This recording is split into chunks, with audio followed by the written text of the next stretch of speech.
Did you know Miami's luxury condo prices have soared over 80% in the past few years? But sales are starting to cool. Some investors are calling it the calm before the storm.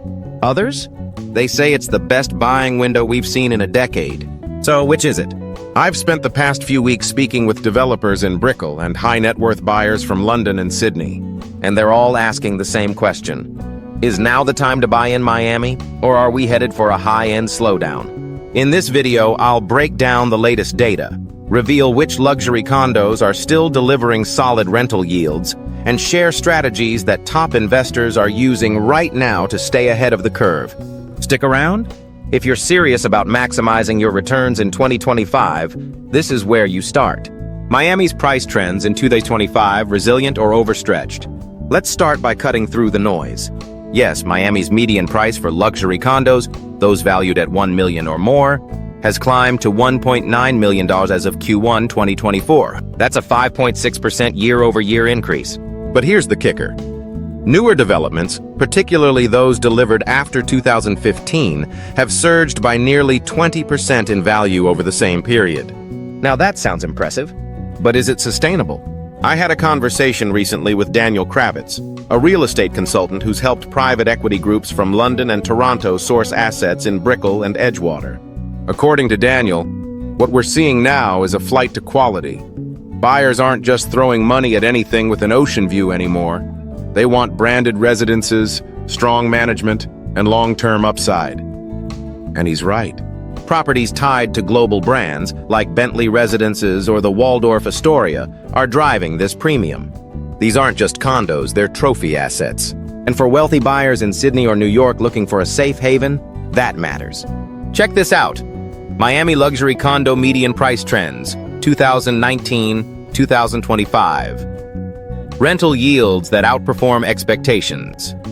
Now, let's talk about income streams, because appreciation is only part of the story.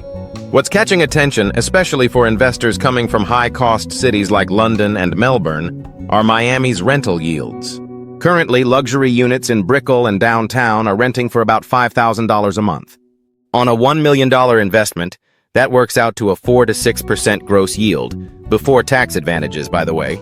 But here's something you may not know. Select developments like 72 Park and 5 Park are now offering legal short-term rental opportunities. Investors leveraging these setups are seeing returns north of 7%, which, frankly, puts Miami ahead of comparable cities like Sydney, where average yields on luxury units hover around 3%. Take a look at this chart. Luxury condo rental yields, Miami versus New York versus Sydney, 2025. And remember, nearly 70% of Miami's population rents. That's a demand pool that isn't drying up anytime soon. I was chatting with one of my clients, James, an investor based out of London, who recently closed on a unit in Edgewater. Within 2 weeks of listing it for rent, he had 3 offers, all above asking. James told me, the competition among tenants was something I hadn't expected in the luxury segment. It's a landlord's market here. Miami's wealth magnet status. Now, why is demand so resilient? Simple. Miami has become a magnet for the ultra-wealthy. Since 2013, the number of millionaires in Miami has jumped by 78%, and today, it's the #1 destination in the U.S. for individuals with over $100 million in assets. That's ahead of New York, ahead of Los Angeles.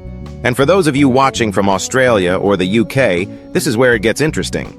Unlike London or Sydney, Miami offers 0 state income tax. That's a huge incentive for high net worth individuals relocating from places like California and New York. And check this out. Millionaire population growth, Miami versus New York versus London, 2013-2025. The scarcity play. Limited inventory, unlimited demand.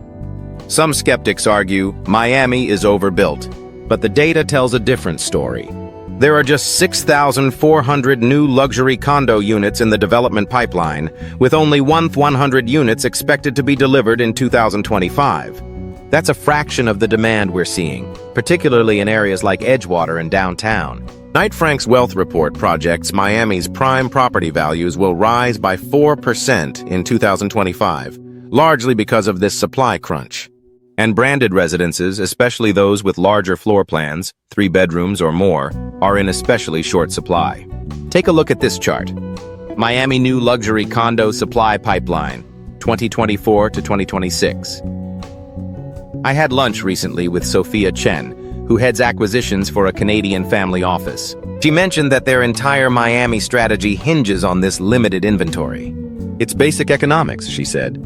When you've got scarcity in an environment of growing wealth, prices will hold or rise. The risks that can't be ignored. Now let's get real. It's not all blue skies and palm trees. Insurance premiums have skyrocketed, up 42% since 2023. Waterfront properties are getting hit the hardest, which is pushing holding costs higher. And if you're looking at older properties, those built before 2015, brace yourself for hefty HOA fees and potential special assessments. The Building Safety Act, which rolled out in Florida post-Surfside, is forcing older buildings to upgrade infrastructure at significant cost. Take a look at this chart. Average annual insurance premium increase, Miami luxury condos, 2023 versus 2025. And then there's climate risk. A recent Miami Herald study found structural issues in dozens of luxury high-rises, some of which are literally sinking. If you're coming from London or Toronto, where regulatory oversight is tighter, this may come as a shock. Pre-construction units, like those in Una residences or lofty Brickell, offer a cleaner risk profile, but they come at a premium. As one New York-based fund manager put it to me, you're paying for peace of mind. Strategic opportunities for 2025 and beyond. So what's the move? For long-term investors with a 5 to 10-year horizon, Miami remains a solid bet. But it's no longer a speculator's market. The days of buying today and flipping next year for a 20% gain are gone. Here's what the smart money is doing. 1. Targeting newer branded properties in Brickell, Edgewater, and downtown. 1. These areas consistently outperform. 2. Focusing on larger units. 2. 3-bedroom condos are scarce and they attract families relocating for tax reasons, driving both rental demand and resale value. 3. Leveraging short-term rental buildings. 3. Properties with legal STR allowances can juice yields significantly. Check this out. Projected 5-year ROI on new versus older luxury condos in Miami, 2025 to 2030. I spoke with Michael Grant, who manages acquisitions for an Australian pension fund. Their team recently secured a block of units in the Waldorf Astoria residences. For us, he said, it's about securing long-term income streams in tax-advantaged jurisdictions. Miami checks every box: luxury product, rental upside, and global appeal. So let's recap the big picture. First, Miami's luxury condo market isn't crashing, it's stabilizing. That's a critical distinction. If you're expecting another 2008-style correction, you'll be waiting a long time. Second, rental yields remain strong, particularly in branded developments that allow short-term rentals.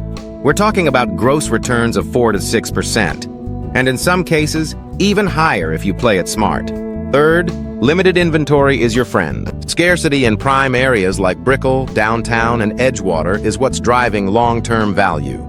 And as more high-net-worth individuals relocate, demand is only getting stronger. Take a look at this chart. Projected luxury condo supply versus demand in Miami, 2025 to 2030. Now, I'll be upfront. Miami isn't for everyone. If you're looking for a quick flip, or you're nervous about rising insurance costs and HOA fees, you might want to explore other markets, maybe Dubai or Lisbon. But if you have the capital, the patience, and a 5 to 10-year horizon, Miami's luxury condos are still one of the most compelling plays in the global property game. I was talking last week to Sarah Mitchell, a fund manager out of London, who put it perfectly. Miami isn't about timing the market anymore. It's about time in the market. And that's exactly how you need to think about it. What you can do next. If you're serious about getting into Miami's luxury condo space in 2025, here's where to start. 1. Do your due diligence on newer branded properties. 1. Avoid older stock unless you're prepared for significant upgrades. 2. Prioritize buildings with legal short-term rental allowances. 2. It's an easy way to supercharge your cash flow. 3. Talk to a local advisor, whether that's your team or you connect with a trusted agent on the ground. 3. This isn't a market you navigate solo. And if you want to see a deeper breakdown of specific developments like the Waldorf Astoria residences or Bentley residences, let me know in the comments. I can do a full analysis just on those. Your turn. What do you think? So I'm curious, do you think Miami's luxury condo market is still a smart move in 2025? Or do you think the risks, climate, insurance, or market saturation are just too high? Drop your thoughts in the comments below. I read every single one, and I'd love to hear where you stand. Don't miss out. And if you found this breakdown helpful, and you're serious about building a smarter real estate portfolio, make sure you hit that like button, subscribe to EstateScope, and turn on notifications. We dive deep into global markets from Miami to London to Sydney, giving you insights the mainstream doesn't cover. Because the best opportunities? They rarely wait around. Make sure you don't miss the next big move. Let me know if you want me to develop specific series scripts for branded residences or regional investor strategies. Happy to dive in.